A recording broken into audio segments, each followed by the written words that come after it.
नमस्कार साथियों, चैनल में पुनः आप सभी का स्वागत है। आज नए चैप्टर के साथ भारतीय राज्य व्यवस्था के अंतर्गत आज देखते हैं मौलिक कर्तव्य या मूल कर्तव्य। भारतीय संविधान में स्थापित मूल कर्तव्य या मौलिक कर्तव्य कहिए या यूँ कहिए कि फंडामेंटल राइट, ठीक है ना।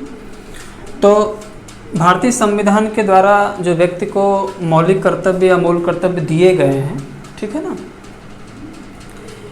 यह चूँकि यह शब्दावली या मौलिक कर्तव्य भारतीय संविधान में बाद में जोड़ा गया था, ठीक है ना, या यूँ कहें कि भारतीय संविधान में बाद में स्थापित किया गया, यथासंभव जब इसकी आवश्यकता पड़ी। इसमें देखेंगे कि जो मूल कर्तव्य या मौलिक कर्तव्य का उल्लेख किया गया है, यह शब्दावली आप यानी कि भारतीय संविधान में यह शब्दावली सोवियत रूस के संविधान से ली गई शब्दावली, ठीक है ना। यानी कि सोवियत रूस के संविधान से लिया गया मौलिक कर्तव्य है। बराबर कंपटीशन में आता भी है। इसमें भी आप कन्फ्यूजन करते हैं कि जैसे देखिए मूल कर्तव्य सोवियत रूस से है और मौलिक अधिकार या मूल अधिकार, ठीक है ना, मूल अधिकार, मूल अधिकार, ठीक है ना। तो मूल अधिकार आपका कहाँ से लिया गया था? अमेरिका से, यानी संयुक्त राज्य अमेरिका से, अमेरिका से। तो ऐसे इसको कैसे समझ जाएंगे? जैसे अ से अधिकार, अ से अमेरिका, ठीक है ना, ऐसे इसको समझ जाइए आप। तो जो मूल कर्तव्य है, जो मूल कर्तव्य है, ये कहाँ से लिया गया था? तो सोवियत रूस से लिया गया था, ठीक है ना, ये लिया गया शब्दावली है। भारतीय संविधान में मौलिक कर्तव्य का जो उल्लेख किया गया था, यूँ कहें कि स्वर्ण सिंह समिति के संस्तुति के आधार पे, या ये कहें कि संविधान में पुनरीक्षण के लिए एक समिति बैठाई गई थी, संविधान पुनरीक्षण समिति, ठीक है ना, जिसके अध्यक्ष भी स्वर्ण सिंह थे, यानी कि उन्हीं के नाम पर स्वर्ण सिंह समिति रखी गई थी, है ना। तो संविधान का पुनरीक्षण किया गया और स्वर्ण सिंह समिति बैठाई गई और स्वर्ण सिंह समिति की संस्तुति के आधार पे, है ना, बहुत बात ध्यान से सुनेंगे कि स्वर्ण सिंह समिति की संस्तुति के आधार पे 1976 में, है ना, 1976 में 42वां संविधान संशोधन के द्वारा, 42वां संविधान संशोधन के द्वारा भारतीय संविधान में इसे लाया गया। यानी कि 42वें संविधान संशोधन 1976 के अंतर्गत, यानी कि 42वें संविधान संशोधन के द्वारा संविधान में मूल कर्तव्य क्या किया गया? जोड़ा गया था। तो ये भी बराबर कंपटीशन में आता है। बहुत ही इम्पोर्टेंट प्रश्न है ना, बहुत ही इम्पोर्टेंट प्रश्न है। ये पूछता है कि भारतीय संविधान में मूल कर्तव्य को किस संविधान संशोधन द्वारा जोड़ा गया था? तो 42वें संविधान संशोधन 1976 में जोड़ा गया था, ठीक है ना। बहुत ही इम्पोर्टेंट प्रश्न है, बराबर कंपटीशन में आता है। यह यूँ पूछता है कि संविधान में ये मौलिक कर्तव्य या मूल कर्तव्य किस समिति की सिफारिश के आधार पे लाई गई थी? तो स्वर्ण सिंह समिति की सिफारिश के आधार पे मूल कर्तव्य या मौलिक कर्तव्य संविधान में जोड़ा गया था या लाया गया था, ठीक है ना। अब देखिए ये 1976 की बात कर रहा है, यानी कि बहुत देर में मौलिक कर्तव्य, बहुत दिन के बाद मौलिक कर्तव्य को शामिल किया गया था ना। तो ये प्रश्न इससे आ गया। तो ये कह रहा है कि 1976 में, यानी 42वें संविधान संशोधन के द्वारा भारतीय संविधान में मूल कर्तव्य लाया गया था। अब देखिए कि 42वें संविधान संशोधन द्वारा और क्या क्या और कौन कौन सी बातें जोड़ी गई थी।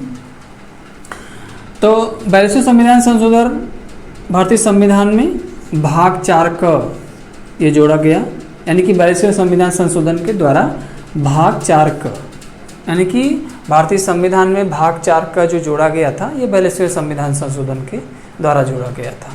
और क्या किया गया था? अनुच्छेद 51 का, यानी कि मौलिक कर्तव्य के लिए या फंडामेंटल राइट के लिए एक ही अनुच्छेद है। कौन सा अनुच्छेद है? अनुच्छेद 51 का। और एक ही भाग है भाग 4 का। तो भाग 4 का और अनुच्छेद 51 का, इसी भाग में और इसी अनुच्छेद में आपके जो 11 मौलिक कर्तव्य वर्तमान समय में हैं, इस 11 मौलिक कर्तव्य को शामिल किया गया है, ठीक है ना। यानी कि जो 11 मौलिक कर्तव्य व्यक्ति के निर्धारित किए गए हैं कानूनी, वह जो है उसका उल्लेख यानी कि 51 क में है ना, और भाग जो है 4 क में दिया गया है। अब इससे भी प्रश्न आता है कि मौलिक कर्तव्य का उल्लेख संविधान के किस अनुच्छेद में निहित किया गया है, तो अनुच्छेद 51 क में। फिर पूछता है कि भारतीय संविधान के किस भाग में मौलिक कर्तव्य का उल्लेख है, तो किस भाग में है, 4 क में है।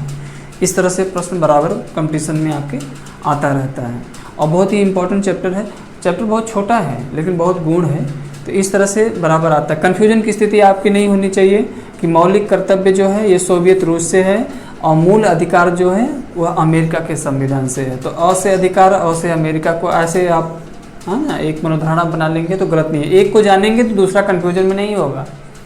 इस तरह से बराबर प्रश्न आते रहते हैं।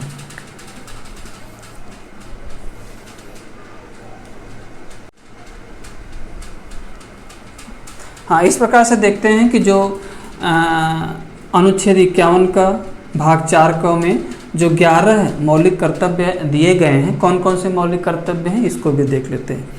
पहला जो मौलिक कर्तव्य है, स्वतंत्रता संघर्ष के उच्च आदर्शों को आत्मसात करना।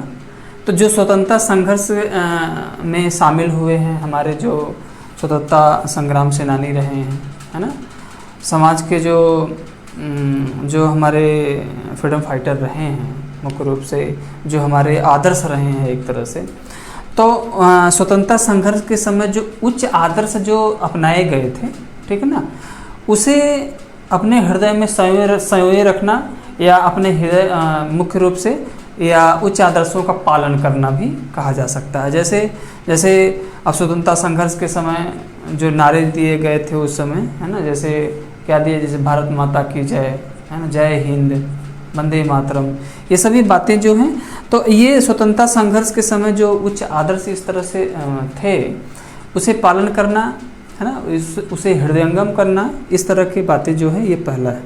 दूसरा क्या है, हाँ, राष्ट्र की सामंजस्यपूर्ण संस्कृति को भी बनाए रखना, कि जो राष्ट्र की संस्कृति है ना, संस्कृति मतलब कल्चर की बात कह रहा है, कि जो राष्ट्र की संस्कृति है इसे बनाए रखना, यह हमारा उत्तरदायित्व है और हमारी नैतिकता है, या हमारा ये मूल कर्तव्य है कि जो भारत की या राष्ट्र की जो सामंजस्यपूर्ण संस्कृति है उसे बनाए रखना, ठीक है ना। दूसरा है।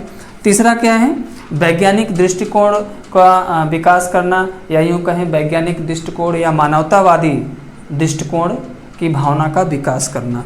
तो ये भी है, यानी कि ये मौलिक कर्तव्य में आता है कि मानवतावादी दृष्टिकोण हो या वैज्ञानिक दृष्टिकोण हो, इसे बढ़ावा दिया जाना चाहिए, ठीक है ना। चौथा है, जो चौथा मौलिक कर्तव्य है, प्रत्येक क्षेत्र में जैसे प्रत्येक क्षेत्र में व्यक्तिगत हो या सामाजिक हो, प्रत्येक क्षेत्र में व्यक्तिगत हो या सामूहिक हो, उत्पत्ति का प्रयास करना। यानी कि जो भी क्षेत्र हो, चाहे सामाजिक क्षेत्र हो, राजनीतिक क्षेत्र हो, आर्थिक क्षेत्र हो, धार्मिक क्षेत्र हो, किसी भी प्रकार का क्षेत्र हो, तो वहाँ व्यक्तिगत के साथ साथ सामूहिक, है ना, उन्नति के लिए भी प्रयास किया जाना चाहिए। तो इस तरह से व्यक्तिगत और सामूहिक दोनों की बातें कह रहे हैं। हाँ, पांचवा जो मौलिक कर्तव्य है, समान बंधुत्व की भावना का विकास करना। तो जो विश्व बंधुत्व की भावना है, आपस में प्रेम की भावना है, इसका विकास करना भी मौलिक कर्तव्य है। तो क्या है कि समान बंधुत्व की भावना का विकास करना, ये भी मौलिक कर्तव्य में आता है। छठवां क्या है कि संविधान जो हमारे हैं, हमारा जो संविधान है, हमारा जो राष्ट्रध्वज है, हमारा जो राष्ट्रगान है, इस प्रकार के जो विशेषताएं हैं, जैसे संविधान में जो विषय दिए गए हैं, विशेषताएं हैं, महत्व हैं, संविधान को भी हम अपने बचा के रखें, है ना। राष्ट्र ध्वज जो है इसे हम बचाए रखें, हाँ, इसका सम्मान करें। राष्ट्रगान है तो राष्ट्रगान का भी सम्मान करें, है ना। और प्रत्येक अवसरों पर इस तरह राष्ट्रगान को जो है आयोजित किए जाएं। तो संविधान हो या राष्ट्रध्वज हो, राष्ट्रगान का सभी का आदर किया जाना चाहिए, ठीक है ना। तो करना भी चाहिए, ये आपका मौलिक कर्तव्य है। सातवां मौलिक कर्तव्य कौन सा है, भारत की प्रभुता हो, अखंडता हो, तो भारत की प्रभुता हो, अखंडता हो, एकता हो, इसकी रक्षा करना ये हमारा नैतिक उत्तरदायित्व है। ठीक है ना। तो राष्ट्र की प्रभुता, अखंडता या एकता की रक्षा करना यह 7वां मौलिक कर्तव्य है। 8वां क्या है? देश की रक्षा करना या राष्ट्र की सेवा के लिए तत्पर रहना। तो देश की रक्षा करना ये हमारा उत्तरदायित्व है, संविधान द्वारा दिया गया उत्तरदायित्व है। देश की रक्षा भी करें और राष्ट्र की एकता के लिए या राष्ट्र की सेवा के लिए अगर हमारी आवश्यकता पड़े तो हम तन मन धन से जो है राष्ट्र की सेवा भी कर सकें। ये हमारा 8वां मौलिक कर्तव्य है। 9वां मौलिक कर्तव्य क्या है कि जो प्राकृतिक वातावरण है या प्राकृतिक वातावरण का जो संरक्षण है मुख्य रूप से उससे भी बनाए रखना यह मौलिक कर्तव्य में आता है। तो प्राकृतिक वातावरण हो उसे बनाना, प्राकृतिक वातावरण संरक्षण हो उसके बनाना, वन्य हो वन्य जीव का संरक्षण हो, इस तरह से ये 9वां जो है आपका मौलिक कर्तव्य है। 10वां क्या है कि सार्वजनिक संपत्ति की रक्षा करना, है ना। जो भारत सरकार की सार्वजनिक संपत्ति है, जो हमारे स्मारक हैं, जो हमारी धरोहर है, तो जो लोक महत्व की संपत्ति है, इस संपत्ति की सुरक्षा करना ये हमारा नैतिक उत्तरदायित्व है और क्या है? मूल कर्तव्य या मौलिक कर्तव्य है। ठीक है ना। 11वां जो मौलिक कर्तव्य है तो इसे बाद में जोड़ा गया था। इसे जोड़ा गया था 86वां संविधान संशोधन 86वां संविधान संशोधन 2002 में। ठीक है ना। तो 86वां संविधान संशोधन 2002 में 11वां मौलिक कर्तव्य निःशुल्क एवं अनिवार्य शिक्षा को शामिल किया गया। तो यह निःशुल्क एवं अनिवार्य शिक्षा का जो प्रावधान किया गया था यह किया गया है, यह 11वां मौलिक कर्तव्य या मूल कर्तव्य है। तो इसे 86वां संविधान संशोधन 2002 में स्थापित किया गया था। तो पहले मौलिक कर्तव्य की संख्या 10 थी, लेकिन वर्तमान समय में जो मौलिक कर्तव्य की संख्या है वो 11 है।